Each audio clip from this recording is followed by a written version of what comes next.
ఎట్టకేలకు ఈ cockroach Janata party ఒక కీలకమైనటువంటి ముందడుగు వేసింది. ఇది సోషల్ మీడియాకు పరిమితమైనటువంటి బెలూన్ వంటిదే అయినా కూడా ఈరోజు వీళ్ళు చేయాలనుకుంటున్న చేస్తున్న ఈ యొక్క నిరసనల్ని హైజాక్ చేసినటువంటి ఇతర పార్టీలు, వామపక్షవాదులు, విద్యార్థి సంఘాలు ఇవన్నీ కూడా దేశాన్ని అస్థిరపరిచే కుట్రలు పన్నుతూ ఉన్నాయి.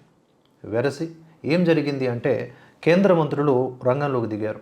ఇవాళ పార్లమెంట్ సమావేశాలు స్టార్ట్ అయ్యాయి. నడుమ వీళ్ళు చేస్తున్న రచ్చ దీన్ని హైజాక్ చేశారు.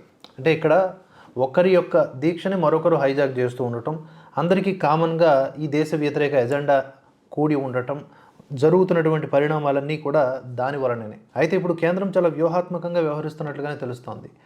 అటు ఎవరైతే నిరసనలు తెలుపుతున్నారో వాళ్ళకి స్వేచ్ఛనిస్తూనే, వాళ్ళని కంట్రోల్ చేస్తూనే, మరోవైపు ఈ నేతలు అంటే ఎవరైతే లీడర్స్ ఉన్నారో ఈ ఉద్యమాలకి వాళ్ళందరితో కూడా చర్చలు చేస్తున్నారు. సోనం వాంగ్చుక్ని కలవడానికి జేపీ నడ్డా గారు వెళ్ళే అవకాశం ఉంది. ఇటు ఈ సీజేపీ ప్రతినిధుల బృందం కూడా జేపీ నడ్డా గారిని డైరెక్ట్గా కలవడం జరిగింది. అంటే ముందు కేంద్రం నుంచి వాళ్ళకి ఇంటిమేషన్ వచ్చింది, ఆ తర్వాతనే వాళ్ళు డిమాండ్లతో కూడిన లేఖను అందజేశారు. అందులో కూడా వాళ్ళ ఇమ్మెచ్యూరిటీ బయటపడింది.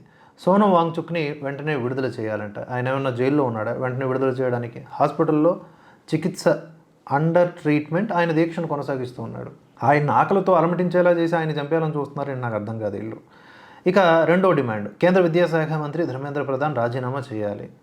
ఓకే, ఆయన రాజీనామా చేస్తారు, ఇంకొకరు వస్తారు, అప్పుడు లీకేజీలు అవుతాయి. కాంగ్రెస్ హయాంలో కూడా లీకేజీలు అయినాయి. ఇలా లీకేజీలు అయిన ప్రతిసారి ఎంతమంది విద్యాశాఖ మంత్రులు ఈ రిజైన్లు చేశారు? రిజైన్లు చేయడం సొల్యూషనా? లేకపోతే ఇలాంటి లీకేజీలు జరగకుండా ఉండాలంటే ఎలాంటి చర్యలు తీసుకోవాలి, అవన్నీ మీరు ఆచరించాలి అని చెప్పేసి గట్టిగా వీరి వైపు నుంచి ఏమన్నా కొన్ని ఇన్ఫర్మేషన్స్, సూచనలు ఇవ్వచ్చు కదా? లేదు, అలాంటివి ఏం లేవు. ఆ తర్వాత ఇంకొకటి third one, NEET UG paper leak వల్ల మరణించిన అభ్యర్థుల కుటుంబాలకు ₹1 కోటి పరిహారం చెల్లించాలి. ఇది ఓకే, 1 కోటి కాదు 100 కోట్లు ఇచ్చినా కూడా నేను ఆ ప్రాణాలకు వెల కట్టలేం కనుక దయచేసి ఇక ఈ మూడో డిమాండ్ని మనం ఎక్కువగా మాట్లాడక్కర్లేదు. అది అర్థవంతమైందే. సోనం వాంగ్చుక్ని వెంటనే విడుదల చేయాలి అంటే అది నిజంగా అర్థరహితంగా ఉంది. సరే, వీటినైతే జేపీ నడ్డా గారు తీసుకున్నారు. వాటికి ఎలా రెస్పాండ్ అవుతారనేది మనకు తెలియదు. యాజ్ ఆఫ్ నౌ ఇది సిచ్యువేషన్.